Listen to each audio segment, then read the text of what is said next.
Good evening. Welcome to Politicket Podcast. Tonight we have Zach Wilson here, running for CD3. That's correct. Yeah, Yep. That's great. Hey, to start with, let's talk a little bit about you. Yeah. Okay, kind of your background, what brought you to this point. Yeah, absolutely. You're a finance guy, right? That's exactly right. Yeah. Good memory there. Thanks for having me on tonight. Love this podcast. I was chuckling at the commercial you had. One of the sessions there was you in the car and Siri, take me to the Capitol. Or yeah, that was funny. Good touch there. I'm Zach Wilson. I'm 29 years old. I'm a convention-only candidate. I'm sure your viewers and listeners know exactly what that means, not gathering signatures. I'm a private equity professional, and I'm chairman of the Utah Young Republicans. Oh, very good. You were on once before talking about the Young Republicans. So we spoke one time. Yeah, I don't think I've been on this podcast, but we spoke at dinner. That's right. that one time. That's right. So yeah. No, I appreciate that. So it's great. Excited to throw my hat in the ring. I think I bring a unique perspective on at least a couple of the main issues here. So excited to dive into this. So in your finance role, you were in wealth management. Is that what you're doing still, or? So I studied finance at BYU. I was president of the Finance Society there. Great experience. I think your daughter's studying finance right now. Is that right? Yeah. We anyway. So I was president of that. Great experience. I graduated, moved out to New York City, which is where I served my mission as well. By the way, interesting. It's kind of like going home. That's cool. So you were actually in the city on your mission. That's exactly right. New York South. So it was the local New York, as I call it. It was Brooklyn, Queens, Staten Island, and out to Long Island. So we didn't have Manhattan. We went in there, a couple times to visit the temple there. But anyway, so yeah, graduated, moved back to New York City, lived in Manhattan, worked for JP Morgan in their global headquarters. Our team oversaw billions of dollars, and it was a great experience, good learning, a really good education. I came back about 4 years ago, though. I was the asset wealth management division. So for institutions, endowments, families, that was kind of our main clientele. So that's cool. Yeah. So coming back to Salt Lake, what are you doing here now? Yeah, I work for a private equity firm headquartered in Cottonwood Heights, and our office is actually in Draper. And so we focus. We have some operating businesses. We own a construction company. We do some ground up. We do acquisitions. All sort of tied around real estate. But then there's some operating businesses as well. So that's great. Very cool. So what got you interested in running for the House? Yeah, it's a big race, and a packed field, and I've met a lot of the candidates, a lot of great people in the race. I decided to run. I've been, as mentioned, chairman of the Utah Young Republicans. I've been involved with that organization for the last couple of years. And that was really my first exposure to politics. We didn't talk about it much growing up, frankly. And I remember taking my first my political science class at BYU, and they invited us to get a subscription to either the Wall Street Journal or the New York Times, and just start reading and reporting on some of the things you had learned. And so that was such an eye-opening experience. I remember my first opinion editorial that I ever read. It was Hillary Clinton failed economics or something like that. And I remember sitting there thinking, is this even allowed to write? Can you even write this about somebody? It seemed like it was libel or something. But ever since then, I've been a news junkie. I've followed a lot of politics. And then the Young Republicans has really opened my eyes into getting involved. And I think at the younger age, the better, frankly. Utah's the youngest state in the country by average age. And Congressional District 3 is the youngest district of the youngest state. So just meeting the representatives, the senators, and having more experience with politicians here in Utah as well really opened my eyes and got me interested.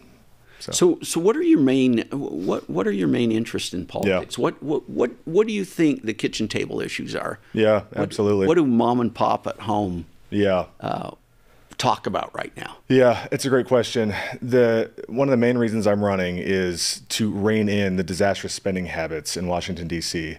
I bring a unique perspective in that part of the conversation. Having studied finance, having worked out for JP Morgan, understanding rates, inflation, the Federal Reserve in a way that I don't think any other candidate in the race does. And they say, how is that a kitchen table issue? It is, because it directly affects everything we do here. Inflation, for example, that we've seen over the last couple of years, that's a direct result of government spending and deficit spending. And so I frankly think the number one issue facing this country is debt and deficit. In the next 20 years, next 10, 20 years, we're gonna have serious issues that could really destabilize. And I'm an eternal optimist. I don't want to sound doom and gloom, but debt and deficit are the key issues that we'll be facing in the next 10, 20 years. So that's a key there. Yeah. So right now, Yeah. From what I understand, the interest on the debt alone it exceeds the military budget. It's unbelievable. Yeah. In the next 10, 20 years, all tax revenue will either be going to entitlements or debt service. So in the world of mandatory and discretionary spending, what are we going to do if everything's going that way? We're not talking about, defense, non-defense discretionary. That won't. How are we going to address those sort of items with such a cash crunch? So I'm deeply worried about that. If our bonds get downgraded, if you lose reserve currency status, these are issues that would really affect, And so what can you do about it? Yeah, it's a great question. As a congressman. You'll get people say, "Oh, just cut the bureaus, cut the agencies, then we'll be totally fine." It is a lot deeper seated than that. I mean, there are spending. If you're looking at the full budget, agencies and bureaus, that's one piece of it, and you can trim up and cut some of that out. And I think one of the biggest issues actually that faces the country, this goes back to a question you asked earlier, is the bureaus and the agencies, which are truly some of the most powerful people in the country. And we don't know who they are, right? Unelected, unaccountable. Senator Lee talks about this quite a bit, getting decisions back down to Utah. And so, yeah, you could trim up some stuff there and make that more efficient and run more like a business. But truthfully, if you can't legitimately talk about Social Security or healthcare, Medicare and Medicaid, of course, then you're whistling past the graveyard. And truthfully, you're going to have to take some of those issues head on, thoughtfully, in a way that is good for people that are relying on it, depending on it. But you've got to tackle those issues as well. So where would you start? Yeah. Some of the agencies and bureaus, you can trim up some of that stuff pretty easily. There are some we could talk about specifically. As far as Social Security, let's talk about that by 2037, and that's a bullish outcome. A positive viewing of that year. The Social Security Trust Fund will be out, and then all obligations, about 78% of obligations will be paid by or payable by the tax revenue. And so then what? So you've got to figure out some way to thoughtfully and carefully sunset that in a way or readjust it in a way where people that are relying on it, people that have been planning on it their entire lives, paying in it their whole lives, will still get what they're expecting. But younger people have to figure out a way where we can, younger people, middle-aged folks can start to transition away from that in a thoughtful way that makes sense for everybody. So, yeah. So what would be the next area? Yeah, healthcare is another one. Healthcare. Look at healthcare spending pre and post 2009 Affordable Care Act. It has blossomed, ballooned, exploded, whatever word you want to use. Of course, anytime the government gets involved in a market and makes it less free of a market, prices go up. It's basic economics, So affordable doesn't mean affordable. Yeah, that's a good point. Yeah, exactly right. Yeah, it's like the the Inflation Reduction Act. It's just a name that doesn't make any sense, right? So anyway, there's making the price of healthcare understandable, I think, is a first step. Right now, you have an insurance company paying a healthcare provider. If you go into the doctors right now, you probably don't know how much you're actually paying for that procedure, whatever it might be. And so we need to stop hiding the ball on the price. In any normal insurance scenario, you go find the lowest bid, and then the insurance provider pays that lowest bid. And so we got to figure out a way to introduce the market into healthcare decisions. So, yeah. Okay. So what would be your what would be one of the other areas that you think really needs fixing? Yeah. Another key reason that I'm running is to return our focus to limited government, federalism, separation of powers, stuff that makes this country amazing.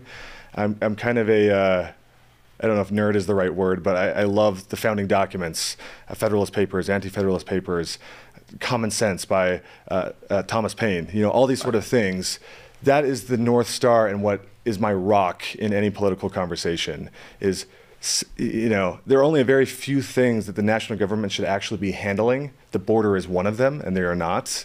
We could talk about that for 15, 20 minutes right now. Right. We don't have time for that. Right. Remain in Mexico, re-implementing that. I think that's an issue that has folks pretty nervous. That's another one of those table, Right. kitchen table conversations. And so returning as much of the power back to the states as possible is a big deal. So I'm a big proponent of anything in that way. So name your department. Getting that back down to the state as much as possible is key. We're going to take a break. Great. We'll come back and we'll hit on that again. Thank you. That sounds great.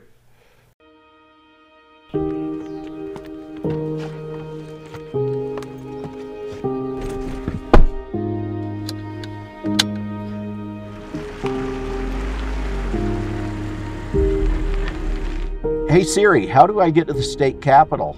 John, the fastest way to get to the capital is to make a lot of empty promises, to get help from special interest groups and endorsements from politicians. You will also need to buy a better suit.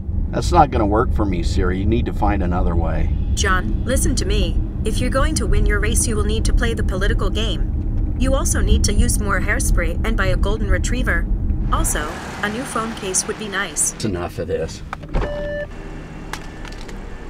John, are you there? Did you just leave me on the road? Fine. Keep your principles, John. My name's John Johnson. I'm not running to be part of a system, and I don't owe anyone special favors. I'm running to listen to and work for you. I'm running to get results.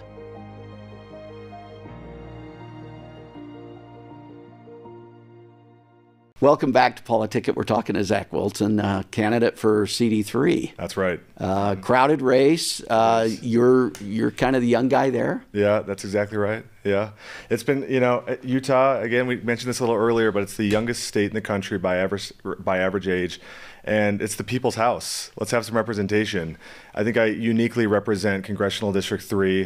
Of course, I spent 4 years down at BYU, and then the rest of my life, really, other than that New York couple experiences, have lived in Salt Lake County, and so in the district. And so anyway, I think I bring a perspective that no other candidate has in that realm. So, yeah. So what are the issues that young people are concerned about? Yeah. That we haven't discussed yet. I mean, certainly, we've already talked about the debt and the deficit, right? That's exactly right. Which is a big deal there. Yeah. Right. We talked about health care. What are the other things that you think young people are particularly tuned into? I think the key, the first thing that comes to mind when you ask that is probably housing. How can I afford a house in Utah? Things are so expensive with interest rates where they are. And even if interest rates come back down, prices will go even up, it will go higher, right? Because the demand will be greater with a cheaper cost of borrowing. And so housing is a big issue.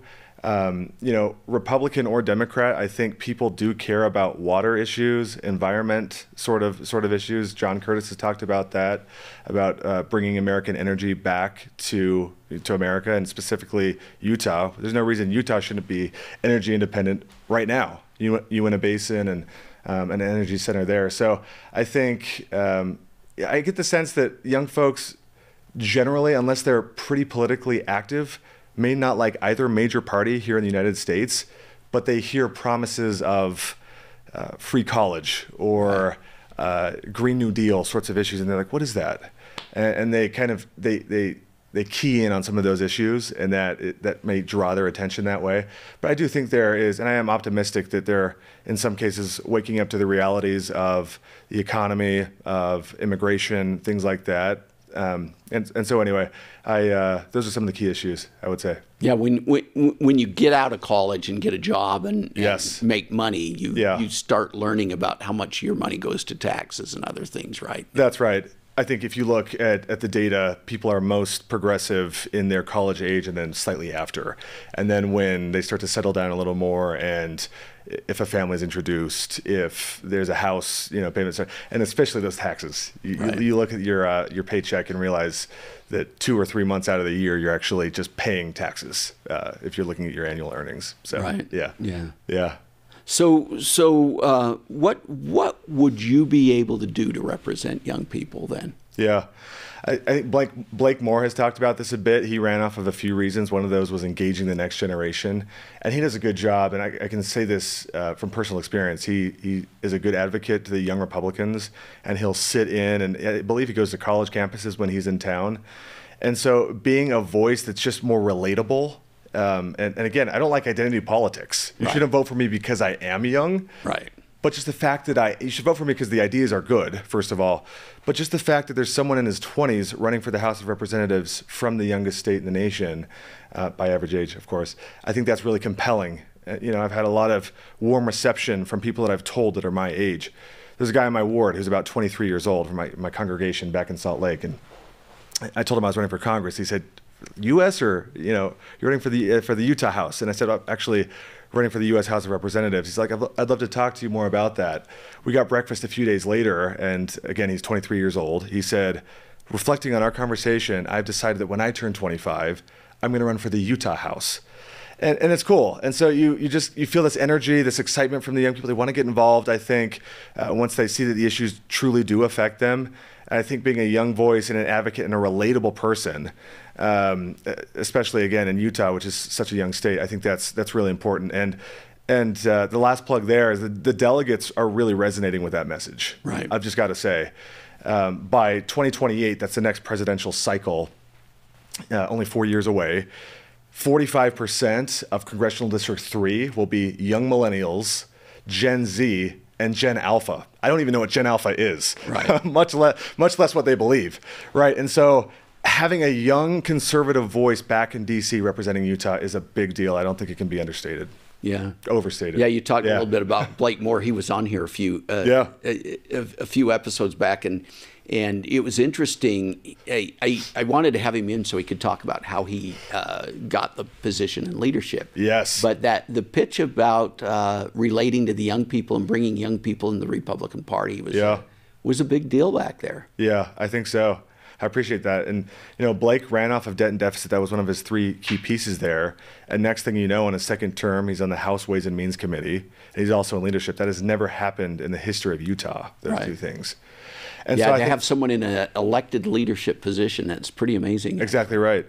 So at least in the debt and deficit conversation and representing the next generations, I want to add my voice to his in the House of Representatives. So. Very good. Yeah. So what are we going to do about the border? Yeah. There are a lot of issues with immigration generally. I think right off the bat, 16 to 20 was a lot less of a problem. And, you look at the numbers that came 16 to 20 versus 20 to 24, pretty shockingly different.